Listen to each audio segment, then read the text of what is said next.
What I've realized, especially with entrepreneurs, is a lot of us have trouble getting our personal connections and networks into our contact list. Actually, our technology team just developed an app. It's called Contacts of CRM. It'll be in the App Store soon, where basically you can get that data out of your phone and into your CRM. Hello, and thank you for joining us today on the Gentle Art of Crushing It show, where we focus on learning and sharing with our listeners all there is to know about how to create success in our lives. This show stands on the shoulders of giants. Our mission is to empower and inspire our listeners to create the life of their dreams whilst having a blast in the process. Let's celebrate life together. Welcome to the show. Hello, and welcome to today's episode of The Gentle Art of Crushing It. My name's Doug Clark. I'm one of 6 hosts who brings you conversations 3 times a week on a variety of topics around real estate, business, and personal motivation. Our goal with this podcast is to help you succeed in whatever target you're aiming at. We're all committed to finding the best and brightest people who aren't just talking about doing big things, but are actually taking the steps to achieve their dreams and wanting to help others along the way. So today is no different. I am joined by the one and only Lucas Mitchell. As a multi-location business operator for over a decade, Lucas earned his stripes as the co-founder and operating partner of a 25-location business with over 500 employees in multiple states. His experience in franchising gave him direct insight into how large companies utilize systems. By pulling the best practices from those systems, Lucas is able to scale them to suit businesses of any size. Over the years, he has developed people systems, technology systems, and operating procedures to make businesses function more profitably and ultimately free up time for growing the business. After carving out time for himself, Lucas created Nourish Sow to do that for other entrepreneurs. Without further ado, please join me in welcoming Lucas to the show. Well, thank you so much for joining us on another episode of The Gentle Art of Crushing It. This is a Success Mindset edition, and I have the pleasure of introducing my friend, Lucas Mitchell, as our guest today. We're going to dig into his story a bit. Super amazing gentleman, so I'm really excited, And so with that being said, Lucas, how has everything been going with you? Thanks again for joining us. Thanks, sir. It's so good to be here with you. It's been a while since we've been able to catch up. I'm excited. Things are good. We're rocking and rolling in 2023, and just excited to be here and talk about it. Yeah, thank you so much. And just want to share a little bit of your background, and it has been too long, absolutely. And so Lucas, you own a lot of 13-ish, and working on expanding that to quite a bit more, Five Guys, right? And you co-founded Nourish Sow, which is an amazing integrations, and then a whole lot more company. And that you have all done, under the age of 30, right? And so totally crushing it. Yeah, I might look under the age of 30, Doug, but I'm actually older than 30. But yeah, I started 28 when I started acquiring Five Guys restaurants in the franchise space. Before that, I was operating restaurants for somebody else. Just kind of have grown, 500 employees nearly. We're working on adding some more stores now and building stores, and a lot going on in that space, which is really fun. And then a few years ago, I guess 2.5 years ago now, realized that a lot of stuff in the franchise space was, everybody thinks of it as, well, the franchisor gives you this toolbox and it's a playbook and you just follow it and you're done, right? Business in a box, and it's easy. And what they don't realize is what the franchisor gives you is most of the systems to run and execute on either the service or the product that you're selling. But they don't give you how to run a business, right? And so, what I realized in the franchise space was there's a lot of, I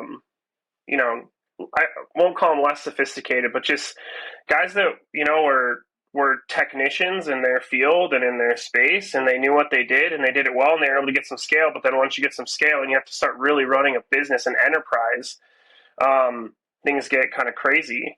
And, there's a lot of inefficiencies. And so I started basically what I had done in our own business was created a structure with people and personnel and combination of that and technology that allowed me to have a lot of free time, whereas guys in my position that were operators were, spending tons of time in their restaurants. And I had done that too, but I was like, this isn't sustainable and I can't grow this way. So created infrastructure and systems and processes on the business side of the equation to help me be able to scale, and continue to be able to scale.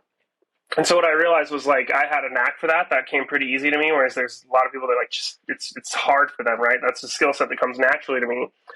And so I, with Andrew Smith, my business partner, co-founded Nourish Sow as a company that does that for other small businesses. And from both just from the consulting side and also like basically the done for you side, where they just will come in and do it. Are you an entrepreneur or real estate investor looking for the ultimate solution to your business problems? Look no further than Nourish Sow. Our solution-focused consulting firm provides expert support in business operations and technology integrations. We help you build and implement the systems you need to succeed and streamline your business processes.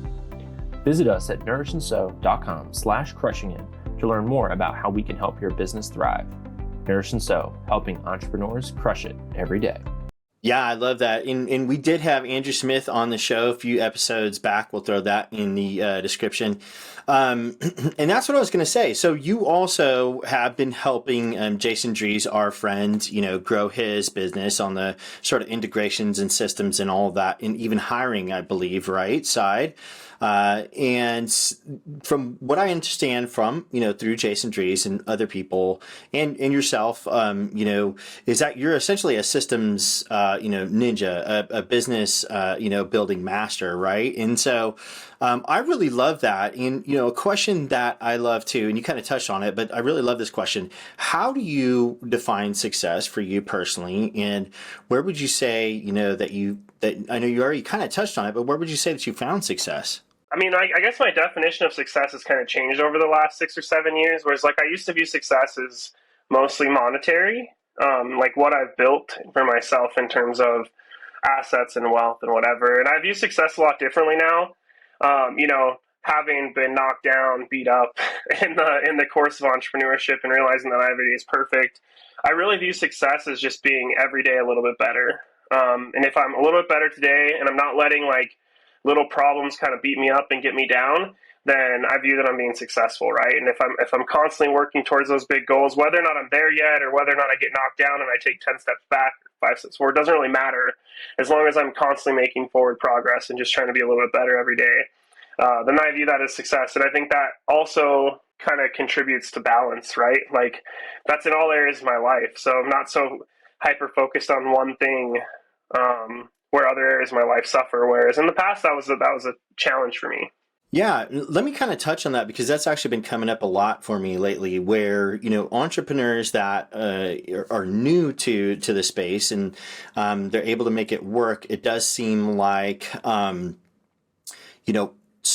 tackling the area of mindset and understanding how to enjoy life now and in making harmony in your life to the best of your ability now seems to be a huge challenge for entrepreneurs, especially when they're new to it. So have you any sort of insights that you can share there? Yeah, I mean, I think largely what happens is we live in a society right now where, much like the culture, I mean, I think largely our culture still is around like go to school, get a job, retire when you're older, build a nest egg, whatever, right? Like that's largely still our culture. But I think there's this subsegment of people, and I think it's becoming larger and larger, that view entrepreneurship as the only path to true freedom.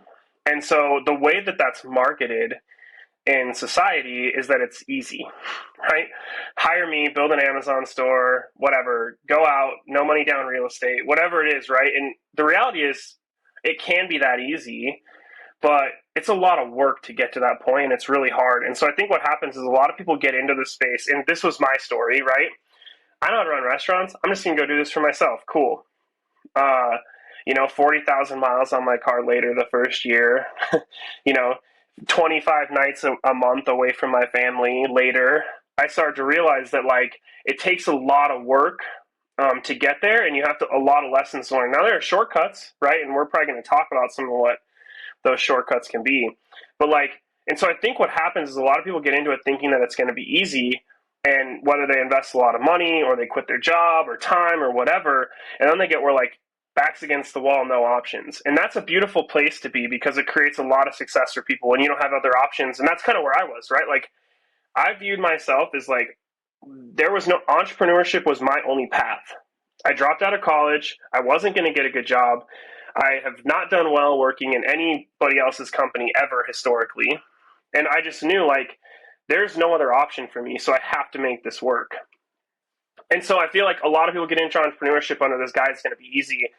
Turns out not to be, kind of back up against the wall. And then it's hard because, whether you're a woman and you have a family at home and kids, or you want to have a family and kids and you're trying to like be a mom, or whether you're a man and you view your role as a traditional provider, or whatever the could be a 100 different circumstances, right? Whatever that is, all of a sudden your back's against the wall and I got to provide.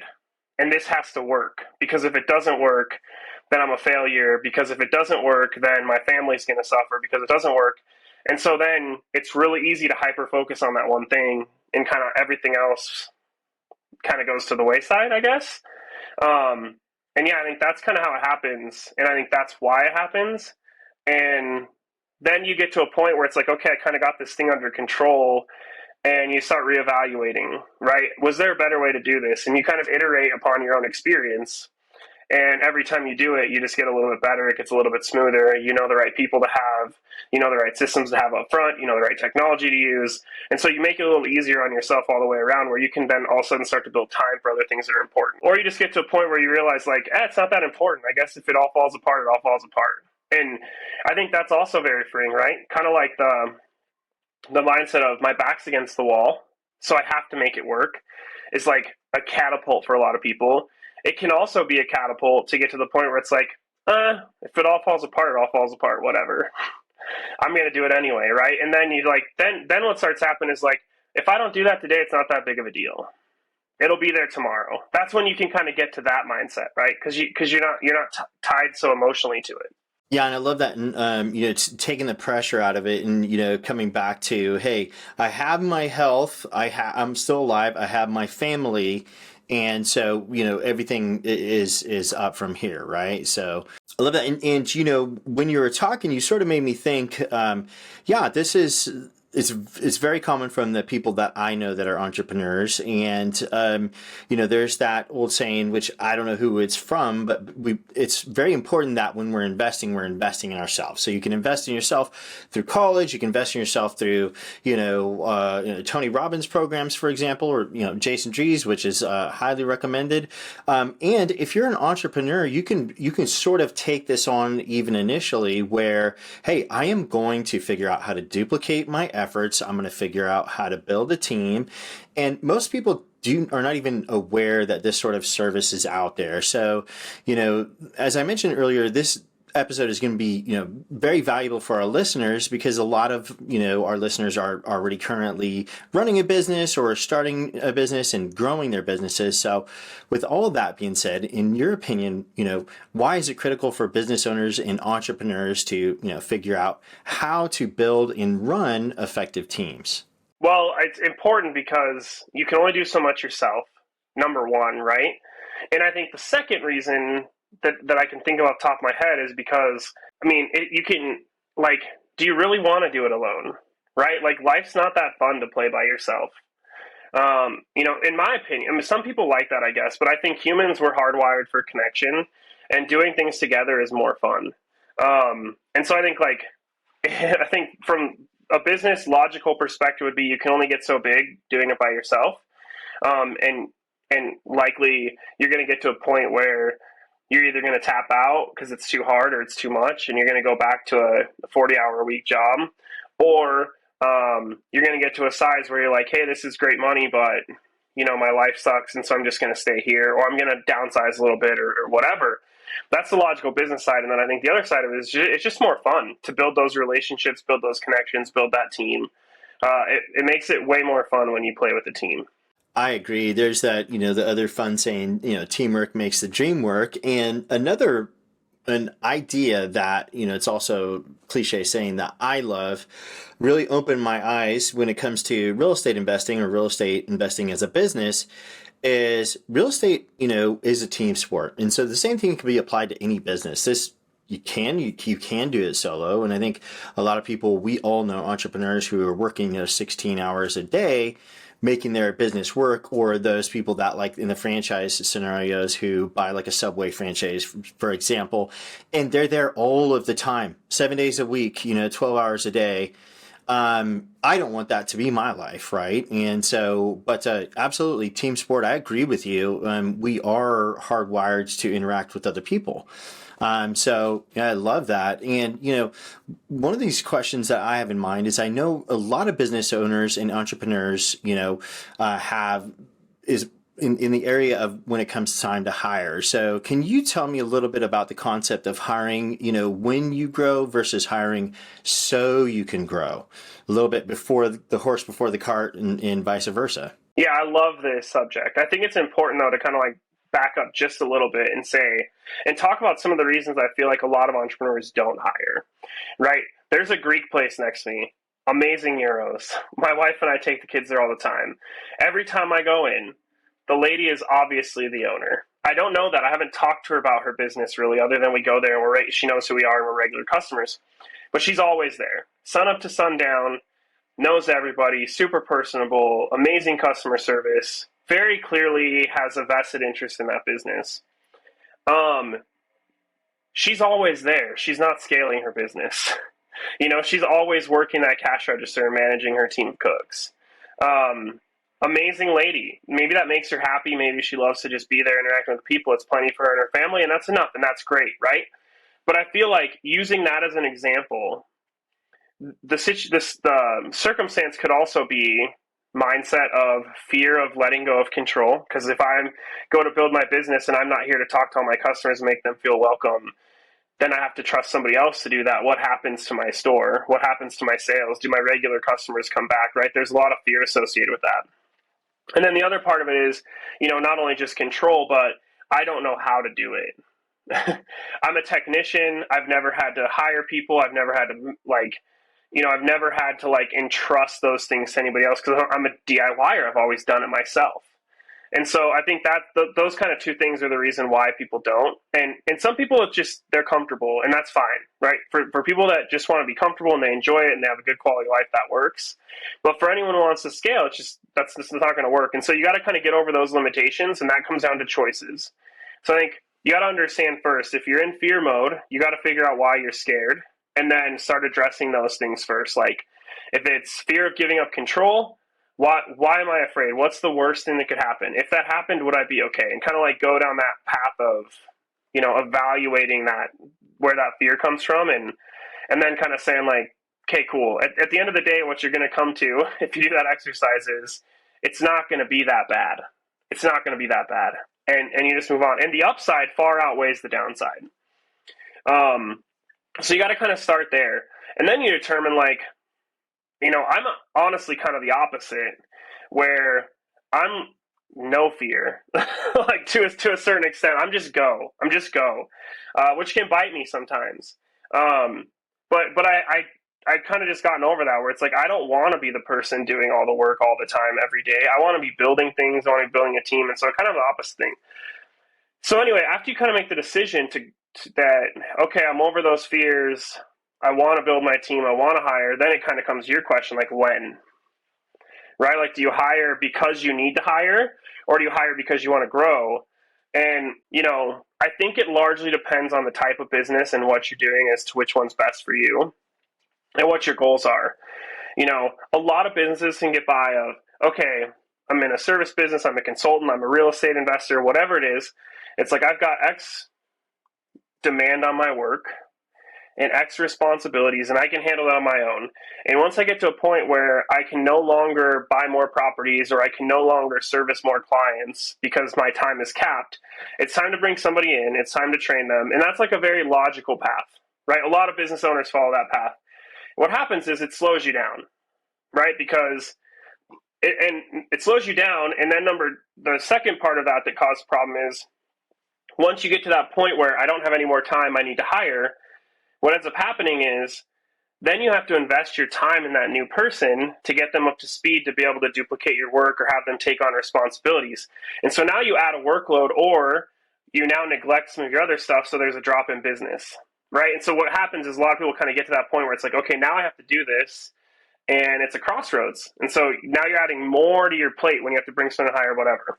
So the other way to look at it is hire for growth. And the pros of this philosophy are, you look at your strengths, you evaluate your strengths. So kind of the way I look at this is like, what am I best at?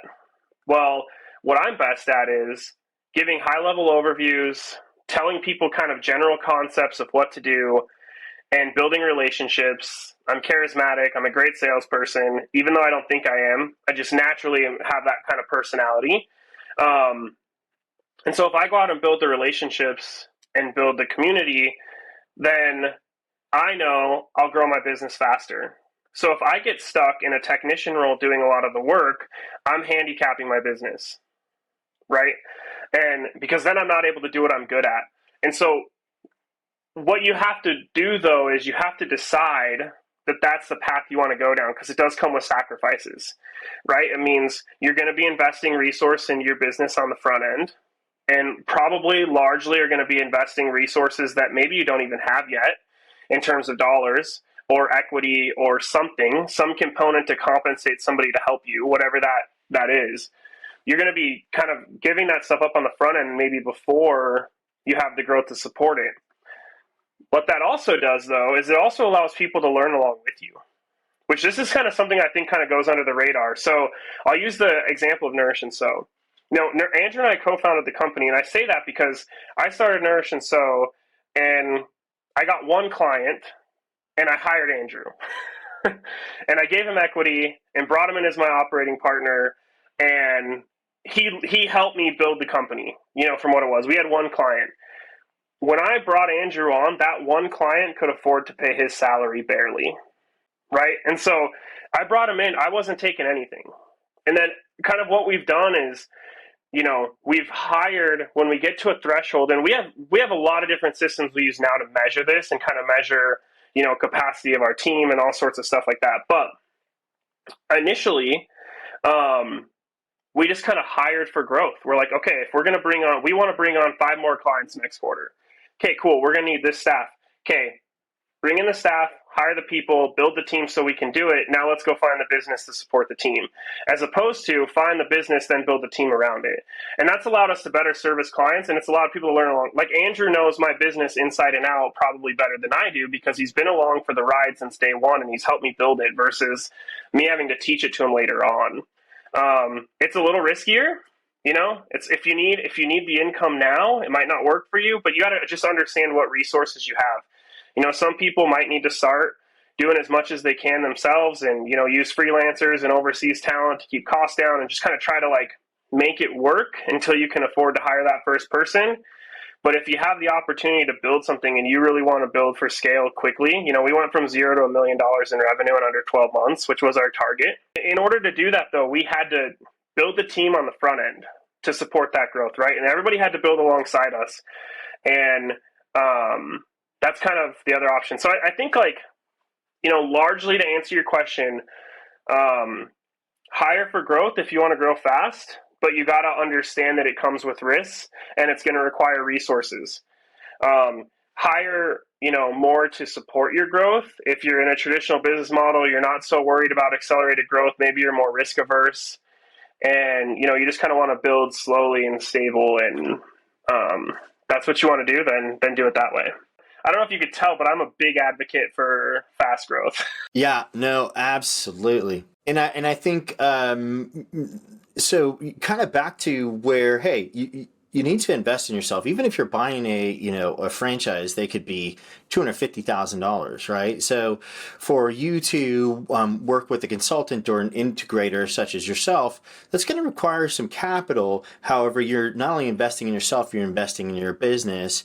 And I think, correct me if I'm wrong, but when you do build it sort of the way that when you're hiring for growth, for future growth that you're planning on, when you're bringing people on, Was this your experience when you brought on Andrew that now not only did you have an employee, but you're like in the trenches together, I want to build this, it would seem are going to be more inspired, but also it's sort of creating a mastermind environment where you guys are bouncing ideas off each other, right? Like, how do we make this grow super fast? 100%. 100%. It's like, hey, this is the goal. There's two of us now. How are we going to do it? And instead of trying to figure that out by yourself, now you're working with somebody else. And that's why I say doing it with the team is so much more fun, right? It's way harder to be an entrepreneur, lights off in the office, middle of the night, trying to think like, oh my gosh, I got to pay rent next month. Like, how am I going to do this by yourself than it is to have somebody says, hey, I got an idea, or hey, let's try this. And then, you fist bump or virtual fist bump if you're a remote team like we are. And like that worked. Or we're like, man, we really screwed that one up. And you kind of take those losses together too. And then you kind of can console each other, support each other when that's needed to. It just makes everything more fun. Yeah, and then it's just back to the drawing board, but you're back to the drawing board together, where I do think that, especially when you're hiring, for culture, which is really important, you're finding people who are optimistic, right? So that when you are taking those losses, then you both are going, hey, we need to get back into, the mindset of lifting each other up and being optimistic, as soon as possible, which clearly, I got to spend some time, I know Andrew fairly well and you as well. You guys are both incredibly, optimistic. So I think there's a great fit there and probably something you were looking for, right? Oh, 100%. I mean, like, if you're going to do this, like if you're going to be an entrepreneur in general, you can't be a person that beats yourself up too hard. You got to like roll with the punches, move on quickly, get over it, and just keep going. And I think you largely got to believe in yourself. When I brought on Andrew, I honestly didn't know how we were going to continue to pay him. And I was honest with him about that up front. I was like, this is risky, man. Like, I just want you to know that this is risky. But here's what we're going to do, and we're going to do it together. And then you got to believe in yourself, right? I knew 100% if Andrew could come in and figure out how to run the business and do what I wanted to do and service clients how I wanted to service clients, then I could go out and bring in the business. And I knew that 100%. I had 100% belief in myself, zero doubt that I could do that part of it. Zero doubt maybe is a stretch. Maybe there's a little bit of fear there, but you got to quickly dismiss it, right? And this is the mindset type podcast here. So spend a little bit of time on that, but it's like, you really have to. If you're kind of like 50-50, can I do this? You're not going to make it. Like, you really got to get in the headspace where if I bring this person on, I'm going to be able to do this, and then go out and do it. And you can't be doubting yourself. You can't be waking up in the morning being like, oh man, how am I going to pay this guy? Like, you can't focus on that stuff. You got to focus on, hey, he's going to figure that part out. I'm going to figure this part out, or she's going to figure that part out, or whatever. And then just go do your part. Yeah, I love that. This next question, is in regards to hiring still. So, what comes up a lot for people is when it comes to, being related to hiring or promoting internally versus hiring contract workers. How do you recommend entrepreneurs weigh that decision between, from the outside world or internally, promoting and hiring? There's a lot of legal aspects to this too. So I would say just like consult your tax advisors and your attorneys on this, because a lot of people think you can just choose, and the reality is you can't. There's rules, right? There's rules surrounding whether you can hire somebody a contract worker or whether you need to hire them on as an employee. And so I'd say, like, first off, take this with that in mind, that the rules are laid out for you as to what's allowed and what's not. What I will say is this: is if you have the option. I would say a good time to utilize contract workers would be in that upfront space where, like, there's a period of time where it might be really hard for you to bring on employees because they're going to want to see, like with Andrew, for example, we were a personality match. He believed in me. And so we were able to align on vision, and he trusted that I could do it, and I trusted that he could do it, even though we didn't know each other that well. It just kind of like clicked. And so there was that trust factor there where he was willing to come on. What happens with a lot of people is they don't have a compelling enough vision for what they're doing, or there's a little bit of fear there, a little bit of doubt. And so they'll have trouble hiring people on the front end to support it And so that's a good opportunity to go out and maybe hire some overseas talent or a contract worker that works for somebody else and has a little bit of free time, and you don't need them to work consistent hours, and those, you don't need them full time, or you don't need them to work, a set schedule, stuff like that, where there's some flexibility in the work environment and how they do the work, where it makes sense to go out and get a contractor until you can get your feet underneath you and really, or figure out how to get people to buy into your vision, whatever, right? Or if it's specialized work, like if you're a business and you need, let's use the example of like, you need some custom technology. Well, you're not going to hire your own development team to build one piece of custom technology for you, right? Like that just doesn't make sense. It makes sense to go out and get a third party. You can, whether it's an individual contractor, whether it's a company, whatever, to do that specialized skill set on that like time limited basis, then I think it makes a lot of sense. I'm a big proponent of hiring employees. I feel like when you hire employees, they become a part of your family, a part of your team. It's easier to make them feel a part of the vision. One of the challenges sometimes with contractors is, especially individual contractors, less so than actual companies that you might hire to do a service. But a lot of times what happens is like, they're not like, they're doing jobs for you, but they're not like, they don't live your culture and breathe your culture, right? Whereas employees who come on the inside and they're a part of the growth and they understand how their contribution makes a difference. It's a lot easier to get them to do a lot more for you. Yeah, and you can't really blame the contractors either, because if they know, hey, this is a limited time gig, they're thinking about where is their next one going to come from, and makes perfect sense to me. Yeah.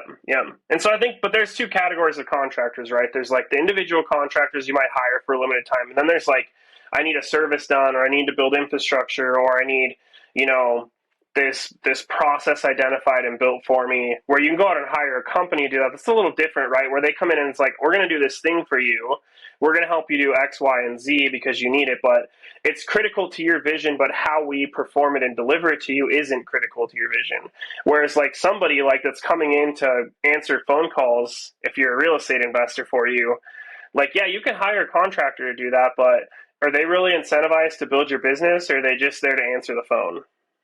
Right? Versus like an employee who's part of your team and becomes part of families, if that makes sense. It does. Yeah, no, absolutely. And that makes a lot of sense also, where, initially you might want to really consider the contractors, and, then down the road, maybe just really take some time to figure out what you want your culture to look like, maybe do a vivid vision, right? And start to build from there. This next question is in relation to actually, growing the business and as they grow. So, over time, how do you think business leaders should prepare and adapt their team to change with the business? And, are there specific functions or positions where, you want to kind of stay nimble and able to, make pivots where you need to? Yeah, I mean, I think initially, like, you kind of outline the phase of the business, right? And initially, most businesses are going to be like, I need a generalist as my first person, somebody who can do a lot of different things well, and they're going to kind of wear a lot of hats. And you build that out to a certain point where several generalists maybe, right, who can do a lot of things. And then there's another phase of the business where it's like, okay, these generalists are great. Let's get them in the right seats now. What are they best at? Maybe they can do a lot of things, but what are they best? Let's get them in the right seats. Now we need to bring in more specialists because we have more specialized work to do. And so that's kind of like phase 2. And then you get to like phase 3, where now all of a sudden you have more employees than you can manage yourself. And so you need people to manage them. And then, from there it kind of just keeps going. Phase 5, you have more managers and you got more scale and more specialized work. And so I think like if you outline that and communicate that up front with your employees, hey, here's where we're going, here's how you can contribute. If you help me build this out, this is what's in store for you. This is how you can be a part of it. This is how it's going to impact you directly. And you can communicate that to them, and then they can see it happen as they execute on the plan with you, and they hit these milestones and they see these things start to form, and then there's more buy-in, and it's kind of like you get this wheel going, right? You get the snowball going. But I think just communicating with employees, and there's always going to be setbacks too, right? So when there are just like really open communication with employees, a lot of transparency, letting them know how they're contributing, letting them know when we have bad months, letting them know when we have good months, celebrating the wins, talking about the failures openly and honestly, and letting them know how what they're doing is correlating to the business success and how they have a direct impact on what it is you're building. No, that makes sense. And, it's really interesting, Lucas, as we're talking. So I'm realizing I have a pretty good understanding on, real estate investing and other things, right? I'm also realizing that, as far as, building a business, I don't have that strong of an understanding. So this is like I'm trying to kind of keep up with you and grasp with what you're saying. And I am, but I guess like what I'm saying is that this is a really fun conversation because I am learning a lot. And so kind of back to you're a systems, in business growth ninja. This is essentially what you do at Nourish and Sow, right? You can help people, so that they can focus on the one thing that they really enjoy doing, and then they can build the business. You actually help them build the business, put the people in place, put the systems in place, put the training in place. So can you share with us a little bit about that? Yeah. So basically, like what I've identified in most businesses is there's kind of like three core areas that are not necessarily directly related, not necessarily revenue generating activities directly, but greatly impact how your business runs and how, especially the time that the owner has to invest in the business, they can drastically impact that. And so our objective is free up the owner to do whatever they're good at. And those three areas are, operational improvements. So that those are things where we'll look at like, okay, how much revenue are you bringing in? How much staff do you have? What are all their responsibilities? What are your standard operating procedures? Is there things documented that allow people to train themselves? Do you have training plans in place, et cetera, right? All those kind of core operational functions. And so what we'll do is we'll come in and we'll help them build that out. So they don't have to know. We can look at their business and say, this is, business in this category. This is how many how many employees you should have per dollar in revenue. And here's how the systems work, and here's common practices. We kind of bring that in and build it all for you and place it in your business, help train your team on it, teach them how to do it. And then we have our staffing portion, which a big portion of business is staffing, right? A nightmare for a lot of business owners is finding not just hiring, but hiring the right person for the job, and then retaining them. And so we have a talent division that focuses on, we have a done for you service where we'll actually go out and hire and vet all the people, and all you have to do is make a decision on, yes, I like this person after they've gone through our rigorous process. Or we also have ways that we just educate people how to do it themselves. We can come and evaluate your hiring process, help you modify it, help you edit it to kind of like get the best applicants and kind of filter out all those people who won't be good fits and kind of identify red flags in people that you might think would otherwise be a good fit. So you end up with a pool of people that you can choose from, that you can, with high confidence, and obviously there's always some unknowns, right? But with much higher confidence than you would otherwise have, bring a person in to fit your team's need.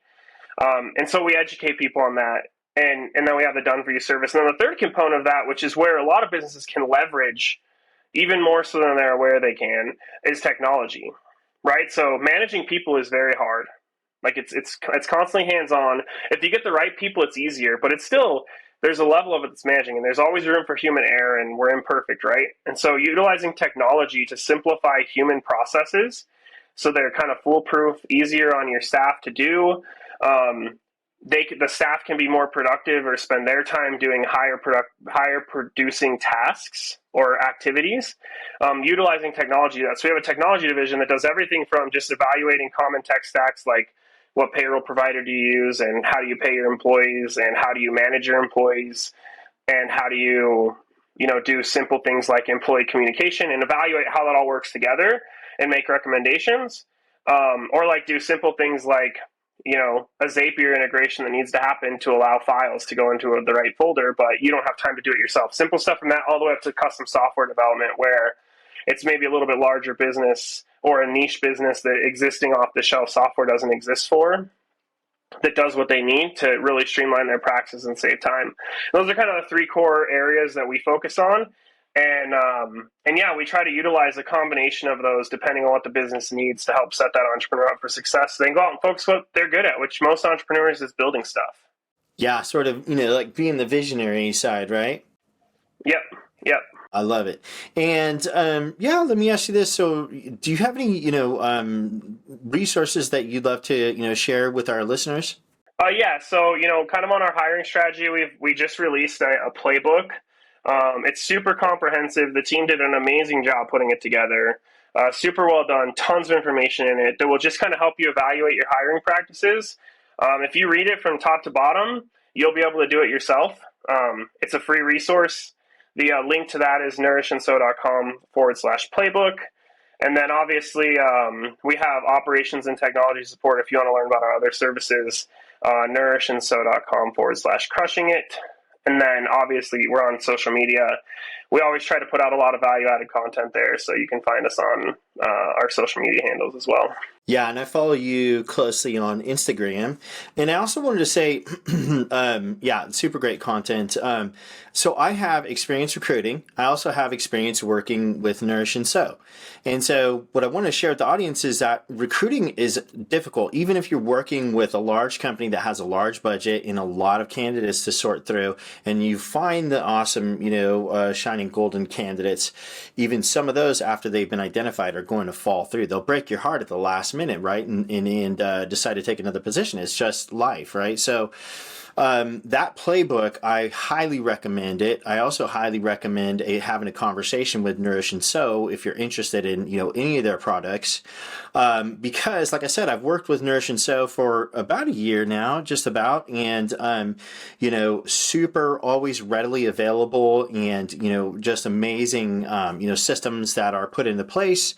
And yeah, it does. I do get the feeling that you literally can help people build anything, right? So, Ideally, yeah, that's what we try to do. I appreciate that, Doug, by the way. well, good. Yeah. Thanks, man. And, it's the truth. I wouldn't say that if it wasn't. And, so with that being said, I know that you've done a lot of work on mindset and its impact on the entrepreneurial journey. So before we wrap it up today, I want to ask, what are some of the biggest tips you have for our audience on how to create a resilient mindset? Learn how to get knocked down and spend time by yourself. Like, I think, a lot of us, like, I don't know, this is kind of weighing heavily on my mind lately, that just like, we're kind of soft.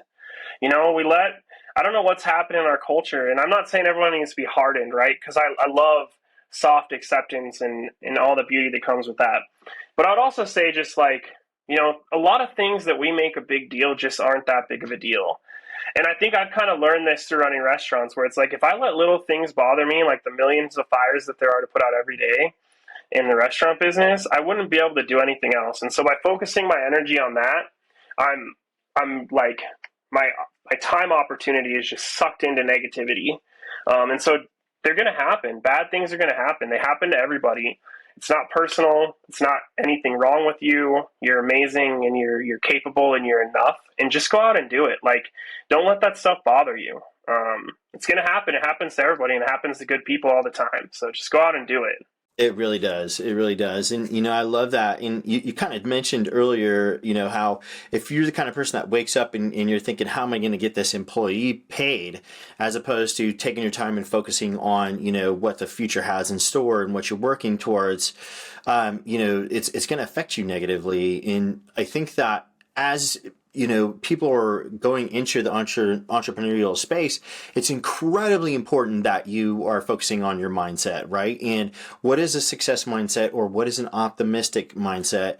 I also agree with you with, sort of like, being triggered or whatever. I just want to share a quick story where, so through, I've been coached with a Jason Drees coach since February of 2021, I believe, which is right around that time is when I reached out to you, and I got to meet you, and we've been, had a few conversations throughout the past couple of years here. But so through my coach, he, convinced me to go ahead and pull the trigger on a skateboard ramp. So this is a painting of it back here, but I have a half pipe in my backyard. This is a great exercise in mindset, I've realized, because so for example, this morning I had a couple spills, and the stuff that is typically pretty easy for me was difficult. I don't know. And you're just going to have those days where you're giving it your all, you're doing your best, and it's not going to be, adding up to, not even maybe right around the average level. And that's what was happening to me. I noticed myself getting angrier and angrier till finally I had a miniature conniption fit and realized this is actually my life. How you do one thing is how you do everything. So do I want to be this kind of person that is like a drill sergeant internally, so then externally on my children, wife, so on and so forth? Or do I want to have like a peaceful, amazing, loving, and, growing and optimistic life? And so I just can totally relate to you with all of the employees that you have. I think you altogether 400 500. Yeah, there's like in one employee on any given day, 8-hour shift, you've got the potential for, 10 fires, right? So if you do allow yourself to get sucked into these, fires, so to speak, or negative thoughts, right? Then that's what your focus is going to be on. So is there one last thing that you can kind of share with us where you found that you're able to focus on, things of optimism, positivity that is really, you feel blessed with? I mean, I've had a lot of negativity, right? And I guess I've built the reps. It's like anything, right? Like when you go to the gym the first day and you try to push up a certain weight, you're only going to get so far, right? You're only going to be able to do so many reps. You're only going to be able to do, a certain amount of weight. But the more you do it, the more you build that muscle. Mindset's the same way, right? So you're never going to build that resilient mind space or that resilient mindset if you hide from opportunities for growth.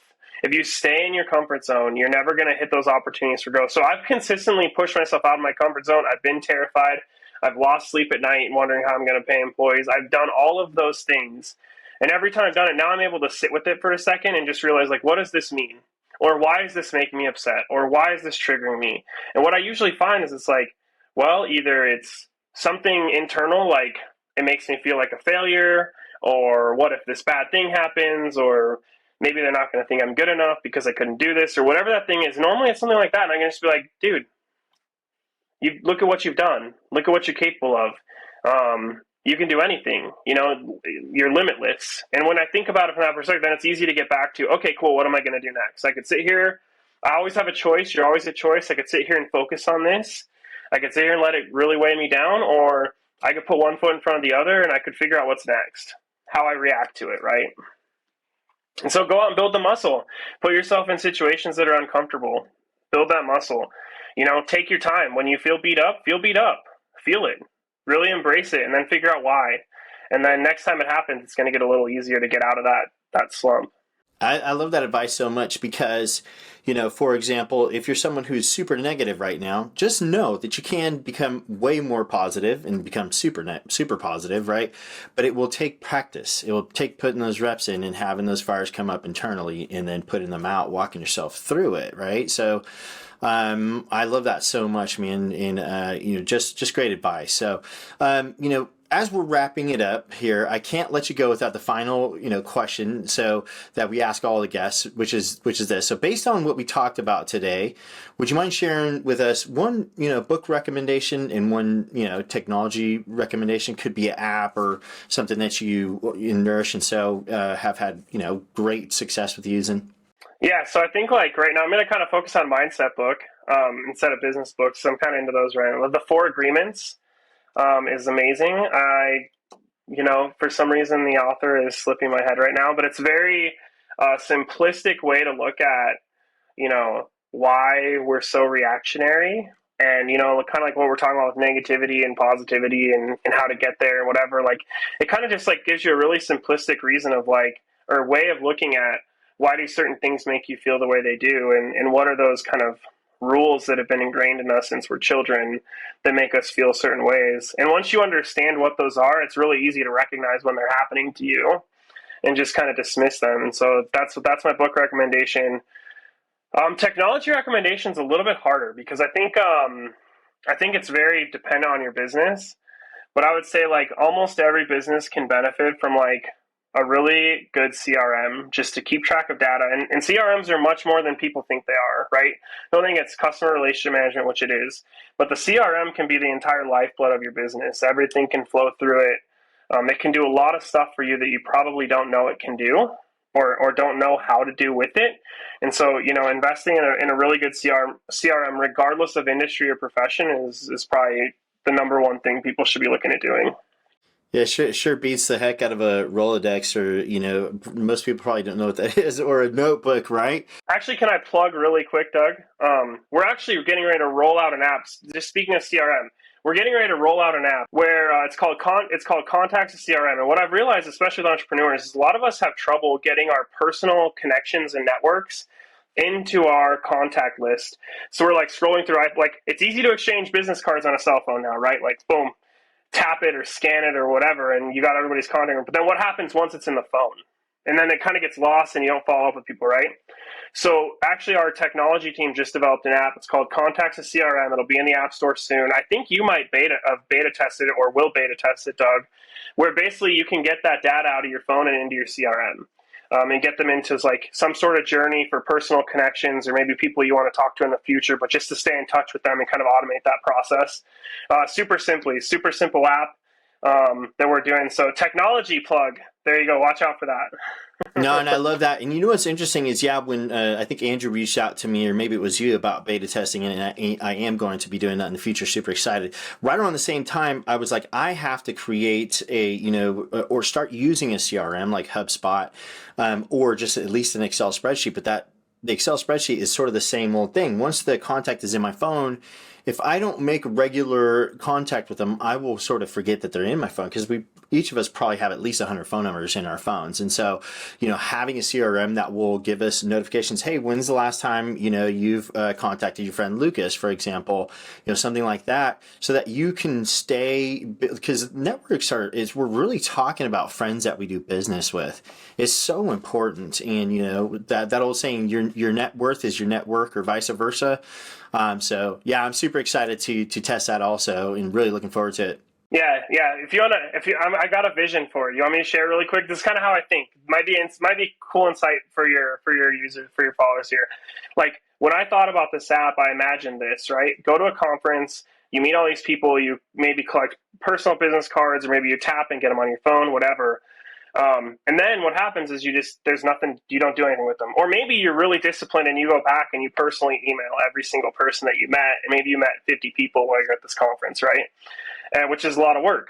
And so imagine instead you go and you tap these contacts and they instantly pop up to your CRM. And beforehand, or maybe afterwards, you just create a little funnel that's personalized enough, lets them know you're thinking about them, lets them know you're in your system. Doesn't have to be salesy, doesn't have to be anything, just like stays in touch with them. And as soon as they're uploaded, they enter that. And it's just like, hey, met you at X and X conference, really liked our conversations. Here's a link to my calendar. Let's like catch up in the future, book time anytime you want, or whatever, something simple. And then maybe a month later, it's like, hey, just kind of thinking back on the conference and was just thinking about you. Hope you're doing well. Really appreciate our conversations and the insight I got from you. Thanks, Lucas. And it just kind of happens automatically to all those contacts. That's the idea behind Contacts of CRM. Yeah, and honestly, super necessary. This thing, I can't believe it hasn't been created yet, and I do see it as being incredibly successful because, again, it's super necessary. Part of the reason why we go to these conferences, a huge part, is to network, right? And so if we're not actually nurturing those contacts, then it's very not helpful. So. Yeah, and then you get a phone call, and then you get a phone call in the future from some number you don't know, and it's easy to go back and reference them and say, hey, who is this person? Oh, I met them at X and X conference. I can now remember the face.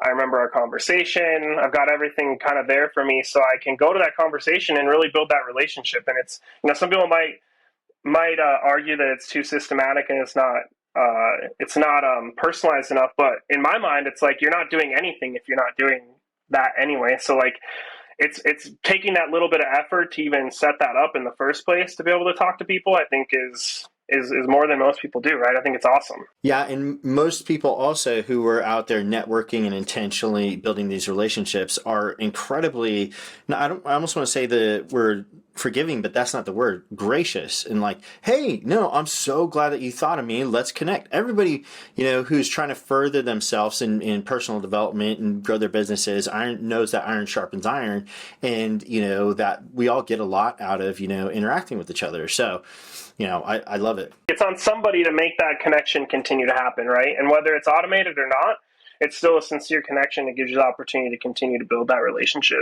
Yeah, 1,000%. I've got a friend, for example, Brandon Rabe, who is a life coach out of Hawaii, that he just has me sort of like in his system, sends out emails like his newsletter or whatever.